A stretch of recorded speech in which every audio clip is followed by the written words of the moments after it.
Welcome back to Phoenix, Arizona. Amfest Day 3. We've got Grant Cardone. Yes, sir. Grant Cardone. Sorry, let's do that again. Stop over I'm sorry, that's John. I was looking at John. I have an uncle named John Cardone. Yeah, you should keep this, actually. I love this kind of stuff. Now, yeah, I have an uncle named John Cardone. He would appreciate you calling me John Cardone. Grant Cardone, investor, businessman, pal of Trump's, extraordinaire. You're here at Amfest. A third of this audience is young, right-wing kids. Yeah. What's going to be your message to them on the stage? I don't think that they're right-wing kids. I think that they're common-sense kids. Yeah? So I take offense to that. I don't think they're about a wing. I think that these kids are waking up today. The smartest generation in America is alive right now, coming up saying, wait a minute, there's some things our parents didn't do correctly. And I know I have a massive audience here. About 20 million people follow me online for financial advice. Yeah. These kids today are bright. They're not buying homes. They know homes aren't investments. They don't trust the banks to just save money there and think that they're going to be better off. They're looking at things differently than their parents did. And I would just say that a lot of these kids are waking up. You can see a third of this audience is young kids. Much younger than you. I know. I feel old here all of a sudden. Yeah, you've been a big supporter of Donald Trump for many years now. Yeah. He's having a bit of I wouldn't say a rocky patch, but he certainly feels like he's maybe not getting the credit he deserves for a lot of the things that he says he's got right in the last year. As we approach the end of 2025, looking into an election year next year with the midterms, how do you think the first year has gone, and what's he got right, what's he got wrong?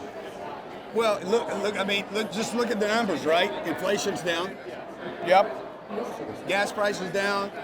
Electricity's still up. That's a problem. Energy It's going to continue to be a problem because of these data centers, and that's just innovation, right? Yeah. Food prices are down this year. Real estate prices still high though.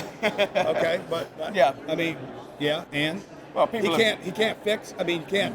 It's not his job to take them back to what they were 4 years ago. Yeah. Like if that's what America expects him to like bring egg prices are already down, but if he's supposed to bring beef prices back down to 2020 prices, like it's just not real. Yeah. Any more than any ruler can bring home prices back to 1958 prices. If that's what you expect him to do, no one can do that. You'll be disappointed with everybody. But interest rates are going to come down. We're going to walk into next year with a massive explosion in this country. Trillions of dollars are about to hit this country. There's going to be a bunch of tax refunds that hit the American people this year. And I believe he's going to roll out a program to build homes. That's going to be the largest building expansion that has ever happened in this country, going all the way back to the 50s. And do you think that will that turn things around? Treasury Secretary Scott Bessent says that boom is coming in the springtime. You look at the numbers, I imagine, on a daily basis, closely following this stuff. Do you agree with his optimism? Is he right to be optimistic that actually things are going to be feeling a lot better by this time next year? American consumers are going to be feeling a lot better. I would just say, in my short period of time on planet Earth, the optimist always beats the pessimist. Always? Always. Well, that's good news. If you look at people that are bulls, they're bullish, they're positive on the American economy over people that are negative. There's one group that's wealthy and one that isn't. Do you the think pessimist ends up being a poor man? Susie Wiles says he wants to put Trump on the ballot not obviously literally, but maybe. in November. Who knows?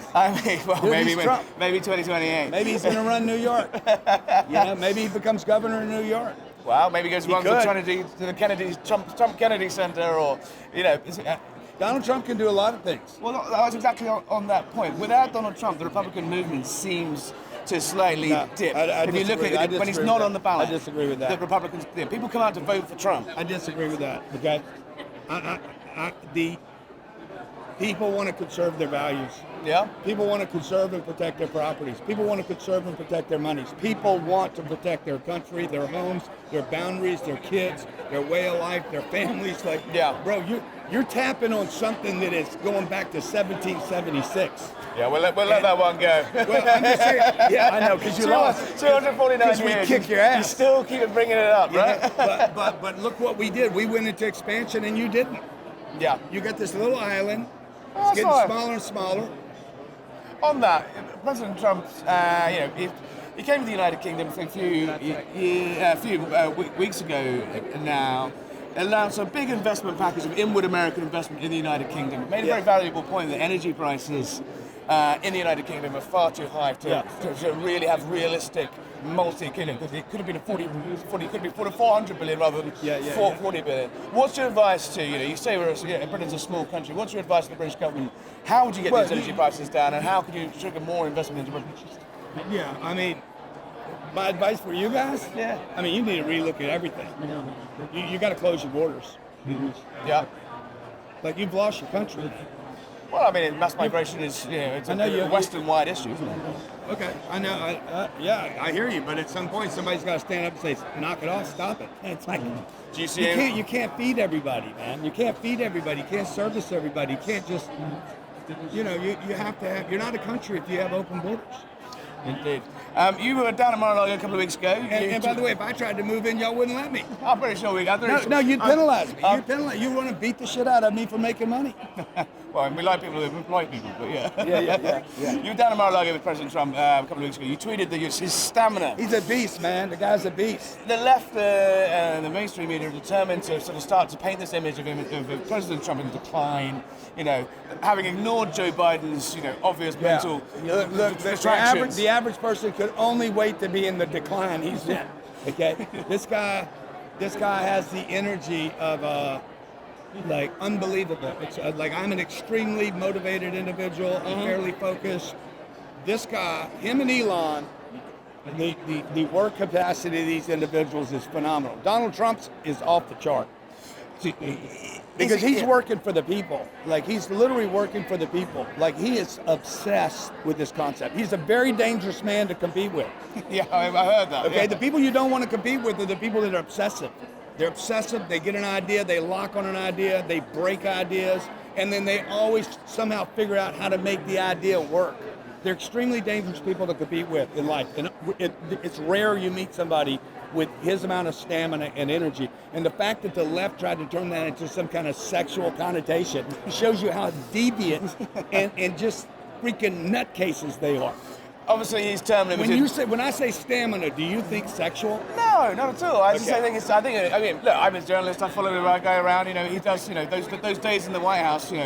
The guy is a lot older than me, but he's still, he's up with the crack. How old are you? I'm 39. He's up with the crack. How old are you? I'm 39. Are you really? Yeah. This guy. I hope I look as good as you when I'm your age.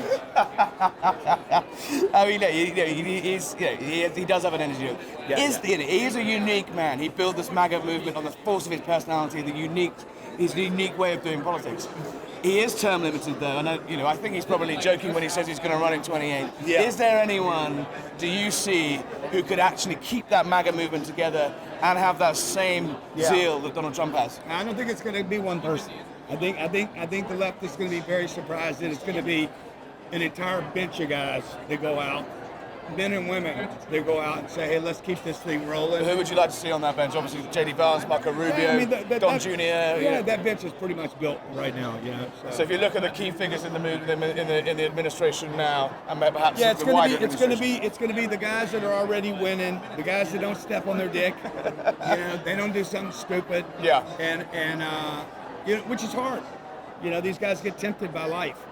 Yeah. And so it's probably why so few people are running in politics today, because they don't want their life drugged. You never fancied it yourself? Oh yeah, absolutely. Yeah, I do. I actually looked at running for governor in California because they had a need there. Yeah. I went there. I did 7 trips over there and decided not to run this cycle just because I don't think the people are ready for that kind of change. The kind of change that would be necessary. But who knows? Maybe one day. What about taking on? I like the idea of the fight.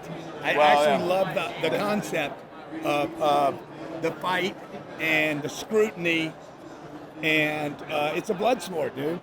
Like, you got to be a maniac. Can't you go back? Don't fancy going back to take over New York from the hard left? Mandami's. Yeah, that's not. I mean, I don't live there. I could never pull that off. So. I would never run in Florida. I live in Florida. I wouldn't run in Florida just because Florida's, it's on a good path. Grant Cardone, best of luck. Thanks for joining us.